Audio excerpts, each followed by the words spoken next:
With that, the first ever Saline Winterfest began on Ann Arbor Street. One of the first events Saturday was the Fifth Corner 5K run, benefiting Saline's Teen Center. The first one over the finish line was Eric Pear. Why did you decide to come out here today?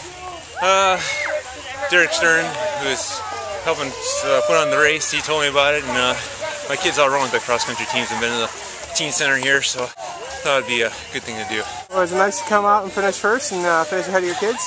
I was just happy to come out and not get hurt, actually. But yeah, that's a little bit of whipped cream on the top of the dessert, yeah. The 5K event was the brainchild of Sarah Marshall and Elizabeth Knight. Well, we run cross country, and you know, we're thinking about fundraising ideas for the teen center, and it seemed like the perfect thing. Yeah. And what do you think of the way the event turned out? I think it was a really good turnout. Yeah. We're hoping for 100 people, and we have 112. Think there'll be another one in 2012? Definitely. For sure. Yep. Yeah. Even All right. better. But that was just for starters. Winterfest also included ice sculpting. Saline Parks and Recreation and the Saline Area Chamber of Commerce provided tons of games and activities for kids, including a slingshot, street hockey, and volleyball. And special guest Rory, the Detroit Lions mascot, made his way into many family pictures on Saturday. Families escaped the cold and participated in crafts and activities in the Chamber of Commerce offices downtown. How many do you have? I can't see down there. You got a white one down there. I think that's it. By noon, Henny Field was the place to be.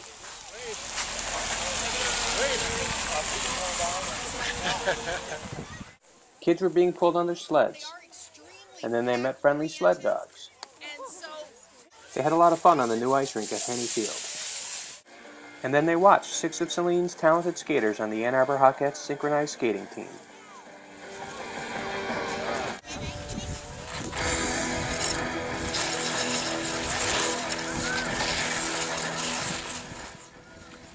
People stayed warm by eating Dan's Tavern's special chili and drinking cocoa provided by the Boy Scouts. And then it was time for Saline to compete in and win the Snowman Building Championship of the free world. Saline's team built 468 snowmen in 2 hours, more than the combined total of the two opponents, St. Clair and Zeeland. Well, those communities ain't got nothing on Saline. We're going to take them. After weeks of measuring snowfall and worrying about the weather, Mother Nature proved cooperative, said City Councilman Glenn Law. I was surprised because that was one of my concerns when we started this, that would the snow, or before we started, would the snow be packing snow?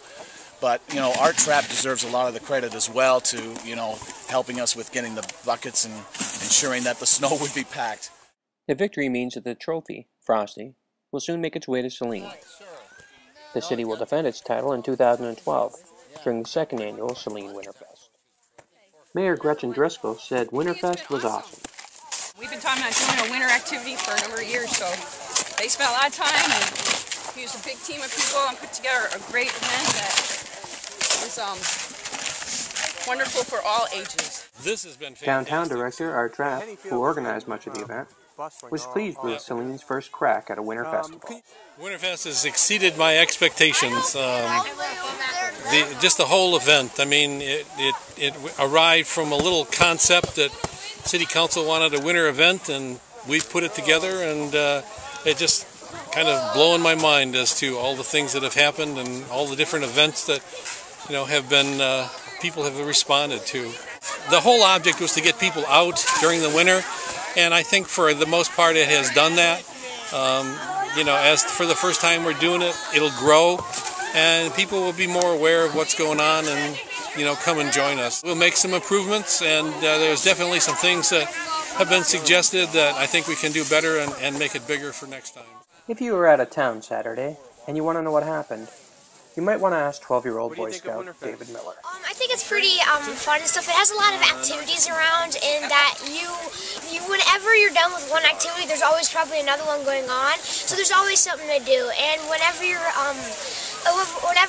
are like cold and stuff, there's activities that you can go inside and stuff. And since it's around the Saline Saline, it's very easy to move around because they have good transportation and everything.